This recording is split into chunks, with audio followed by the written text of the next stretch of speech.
قیمت 28 لک افغانی با اندک جرمت. سلام وقتم بخیر بیننده های عزیز، امید صحت و سلامت بوده باشین.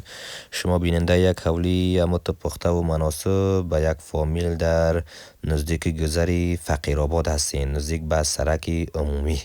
بیننده های عزیز ببینید در تصویر که تکاویش حال میری، میبینید که منزل اول فول تکاو است و یک دانه حمام هم در پهلوی تکاوی است. در تصویر شما میبینید بیننده های عزیزم دروازه حمام و تشنابش است. داخل تکاوی را میبینید یا میمانخانه ایش است، خیلی کلان است. رنگایش هم شما بیننده هستین کاملا پخته جور شده و آفتاب رخ است. و حالا دهلیزش میبینید بیننده های عزیز.